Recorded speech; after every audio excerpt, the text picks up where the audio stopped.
Нээлттэй хаалганы өдөр зохион байгууллаа.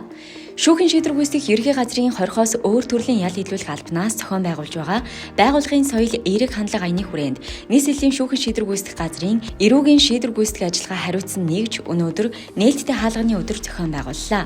Энэ үеэр шүүхээс шинээр ирсэн хорхоос өөр төрлийн ял шийтгүүлсэн 119 иргэнийг хүлээн авч ял нийлүүлэх ажиллагааны талаар хууль эрх зүйн зохицуулалт ялтны эрх үүргийг танилцуулснаас гадна зорчих эрхийг хязгаарлах, ял шийтгэгдсэн 35 ялтны цахим бугуурчийг шалган засварлаж, цэнэглэх, ашиглах заавар зөвлөгөө өглөө. За нийслэлийн шүүхийн шийдвэр гүйцэтгэх газар нэр нь жилдээ 2 удаа нээлттэй хаалганы өдрийг зохион байгуулдаг. За энэ удаагийнх нь нээлттэй хаалганы өдрийг бас хорхоос өдрөлийн ял нийлүүлэх албанаас аварсан байгууллагын соёл эерэг хандлага аяны хүрээнд зохион байгуулж байна. За мөн манай албаны бас үндсэн чиг үүргийн хүрээнд бас 20 хадаас хугацааны өмнө суллагдсан этгээдүүдэд хяналттай ажилладаг. За 20 хадаас хугацааны өмнө суллагдсан этгээдүүд дээр бас хөдөлмөр нийгмийн хамгааллын газартай хамтран ажлын байранд зурших ажлыг зохион байгуулдаг. За энэ удаа энэ 25 оны эхний удирлын байдлаар бид бас 10 гаруй хорхингоос суллагдсан этгээдүүдийг бас ажлын байранд зуршил нийгмийн амьдралд хөл тавихт нас туслах дэмжлэг үзүүлэн ажиллаж байна.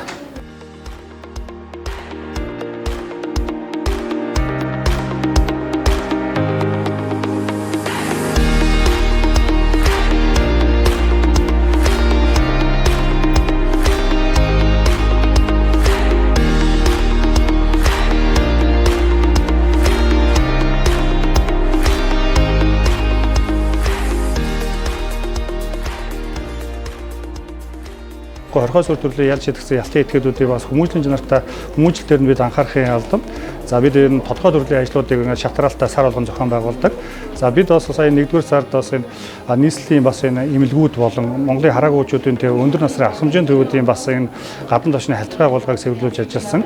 За энэ хаврын удирдал эхэлж байгаатай үерийн удирдал эхэлж байгаатай холбогдуулан бид бас нийслэлийн туул гол, сэлб гол бол энэ хотоор урсж байгаа голын ай сав газруудын хог хаягдыг бас цэвэрлүүлж ажилладаг. Бас энэ одоо удахгүй бас хүүхдийн баяр 6 сарын 1 болох байгаатай холбогдуулан бид бас нийслэлийн 6 дүрийн гэр бүл хүүхд залуучдын хөгжлийн газартай хамтран ажиллахаар бас төлөвлөгөө боловсруулад хийж хэрэгжүүлэх ажлынхаа шатанд явж байна.